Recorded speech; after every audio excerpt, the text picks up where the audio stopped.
ఆత్మీయ కరచాలనం కోసం ఒక జాతిని నిలబెట్టడంలోనూ ఆ జాతి ప్రేమగాను స్నేహంగాను ఆర్తితోనూ ఆప్యాయంగానూ రూపొందే క్రమంలో సృజనకారుడి పాత్ర విశిష్టమైంది, ఎంతో ప్రేరణాత్మకమైంది.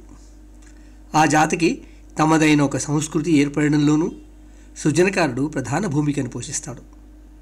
ఆ మనుషులు మానవత్వంతో కూడిన మనుగడ సాధించడంలో దీపదారుడై ముందుంటాడు. సృజనకారుడు అంటే కవి, కళాకారుడు, శిల్పి, గాయకుడు ఎవరైనా కావచ్చు, అతడు కావచ్చు, ఆమె కావచ్చు. ఖచ్చితంగా ప్రపంచం గురించి, సమాజం గురించి, అందులోని మనుషుల గురించి తపన పడతాడు, ఆందోళన పడతాడు, ఆవేదన చెందుతాడు, కొత్త దారులకు పాదులు వేస్తాడు. మనిషికి మనిషికి నడుమ, మనిషికి సమాజానికి నడుమ ఉన్న సంబంధాన్ని అవలోకిస్తాడు. ఆ అనుబంధ బాంధవ్యాల్ని తనకున్న లోతైన అంతర్దృష్టి అవగాహనలతో ఆవిష్కరిస్తాడు. సమాజంలో ఒకటిగా ఉంటూనే దానిలోని వైరుధ్యాల్ని, సంఘర్షణల్ని, సంప్రదాయాల్ని అర్థం చేసుకుంటాడు. తాను కూడా స్వయంగా సంఘర్షణకు లోనవుతాడు, అమిత భావోద్వేగానికి లోనవుతాడు. దాన్నే అత్యంత వాస్తవిక దృష్టితో ప్రామాణికంగా కవితగానో మరో కళారూపంగానో రూపొందిస్తాడు. తనని తాను వ్యక్తం చేసుకుంటాడు. నిజానికి కాలం ఎల్లవేళలా సరళరేఖలా ముందుకు సాగదు. నిజానికి కాలం ఎల్లవేళలా సరళరేఖలా ముందుకు సాగదు.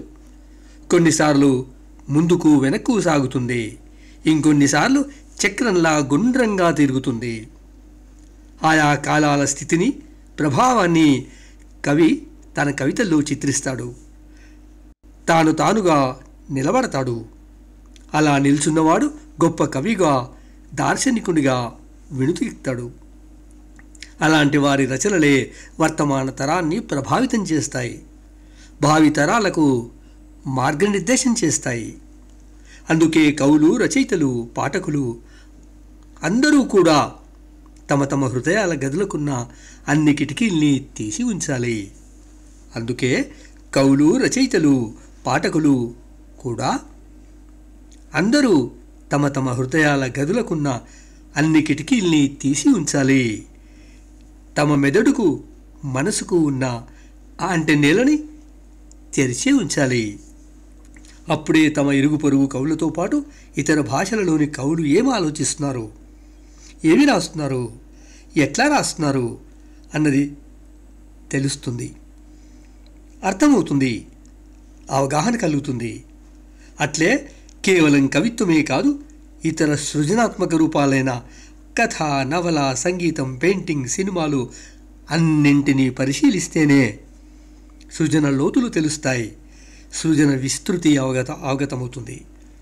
దానివల్ల ఈ రోజున రాస్తున్న వాళ్ళకి, రాయాలనుకున్న వాళ్ళకి మార్గనిర్దేశనం లభిస్తుంది. గతంలో మనిషి లోపల కవితా సంకలనంలో నేనే ఇట్లా రాసుకున్నాను, ఎందుకైనా మంచిది కనురెప్పలు తెరిచే ఉంచాలి, ఎందుకైనా మంచిది కనురెప్పలు తెరిచే ఉంచాలి. ప్రకృతి ఏ అందమైన దృశ్యాన్నో నీ కంటిలో వేసిపోవచ్చు. పోతూ పోతూ హో తుంటరి మబ్బు తునక ఇంద్రధనస్సును సాక్షాత్కరింపజేయవచ్చు. పోతూ పోతూ ఓ తుంటరి మబ్బు తునక ఇంద్రధనస్సును సాక్షాత్కరింపజేయవచ్చు. ఎందుకైనా మంచిది పిడికిలి తెరిచే ఉంచాలి. ఎవరైనా చేతిలో చెయ్యేసి స్నేహహస్తం కలిపేసిపోవచ్చు. ఎవరైనా చేతిలో చెయ్యేసి స్నేహహస్తం కలిపేసిపోవచ్చు. నడుస్తూ నడుస్తూ మనిషి అనేవాడు ఓ ఆలింగనం ఇచ్చిపోవచ్చు. ఎందుకైనా మంచిది హృదయం తెరిచే ఉంచాలి. మనసు గల ఏ మనిషో తలుపు తట్టకుండానే పలకరించిపోవచ్చు. కదులుతూ కదులుతూ ఆత్మగలవాడు ప్రేమ సంతకం చేసిపోవచ్చు. ఎందుకైనా మంచిది హృదయం తెరిచే ఉంచాలి. మనసు గల ఏ మనిషో తలుపు తట్టకుండానే పలకరించిపోవచ్చు. కదులుతూ కదులుతూ ఆత్మగలవాడు ప్రేమ సంతకం చేసిపోవచ్చు. అందుకే ఇప్పుడు దానికి నేను కొనసాగింపుగా ఎందుకైనా మంచిది కవులు, రచయితలు పుస్తకం తెరిచే ఉంచాలి. ఏ అక్షరమో కనుపాపను దాటి మనసును స్పృశించవచ్చు. తడినో భావ చైతన్యానో కలిగించవచ్చు. ఎందుకైనా మంచిది కవులు రచయితలు పుస్తకం తెరిచే ఉంచాలి. ఏ అక్షరమో కనుపాపను దాటి మనసును స్పృశించవచ్చు. తడిలో భావ చైతన్యాన్ని కలిగించవచ్చు అంటున్నాను. కవులు రచయితలు చేసే నిరంతర అధ్యయనమే భావ చైతన్యాన్ని విస్తారం చేస్తుంది. ఇంకొక మాట, కేవలం రచనల అధ్యయనంతో పాటు అక్కడే నిలిచిపోకుండా ఆయా కవుల సృజనకారుల జీవిత చరిత్రల్లోకి తొంగి చూడాలి.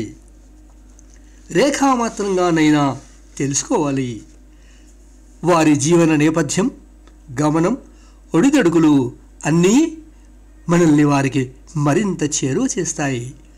వారి రచనలు అర్థం కావడానికే కాదు, ఆ రచనలు మనలో జీర్ణం కావడానికి, మనసులో ఇంకిపోవడానికి దారులు సుగమం చేస్తాయి. We can read, digest and assimilate. అందుకే నేను గత కొద్ది కాలంగా ఇరుగు పొరుగు కవుల్ని అధ్యయనం చేస్తూ ఇష్టమైన రచనల్ని అనువదిస్తూ ఉన్నాను. అదే క్రమంలో వారి జీవిత చరిత్రల్లోకి తొంగి చూశాను. ఒక్కొక్కరిది ఒక్కొక్క నేపథ్యం, ఒక్కో స్వరం. టాగోర్ నుంచి హల్దార్ నాగ్ దాకా, అమృతా ప్రీతం నుంచి సాహిర్ దాకా, భూపేన్ హజారికా నుంచి విశాల్ భరద్వాజ్ దాకా, గుల్జార్ నుంచి జావేద్ అఖ్తర్ దాకా అనేక మంది సృజనకారుల కవుల సృజనల్లోనూ జీవితాల్లోనూ ఉన్న వైవిధ్యం అబ్బురపరిచింది. గొప్ప ఉత్తేజానికి గురయ్యాను. వారి జీవన రేఖల్ని కొన్ని కవితానువాదాలతో కలిపి ప్రొఫైల్స్గా రాశాను. నేను రాసుకున్న వాటిలోంచి ఎంపిక చేసి కరచాలనం మొదటి సంపుటంగా మీ ముందుకు తెస్తున్నాను. వాటిలో కొన్నింటిని టాల్ రేడియోలో కూడా పాడ్కాస్ట్ చేసున్నాను. ఈ ప్రొఫైల్స్ని చదవండి, పాడ్కాస్ట్ని వినండి, సృజన లోకంలోకి భరించండి. పదండి వెళ్దాం ప్రొఫైల్స్గా. మన దేశంలోని వివిధ భాషలు, దాదాపు 15-16 భాషల్లోంచి నాకు ఇష్టమైన, నేను చదివిన, నేను అధ్యయనం చేసిన, నేను అనువాదం చేసిన అనేక మంది కవులు రచయితల జీవన రేఖల్ని వారి కవిత్వంతో పాటు చూద్దాం. వారి జీవితాల్లోకి తొంగి చూద్దాం, వారి కవిత్వంలోకి తొంగి చూద్దాం, వారిని పరిచయం చేసుకుందాం. ఆసక్తి కలిగిన వారిని మరింతగా లోతుగా అధ్యయనం చేసేందుకు ఈ కరచాలనం తప్పకుండా ఉపయోగపడుతుంది. కరచాలనం తర్వాత ఆలింగనం, ఆలింగనం తర్వాత మనసుల కలయిక. జీవితం అంటే కలయికే కదా, మనుషులంటే కలిసి ఉండేవాళ్ళే కదా. Thank you very much.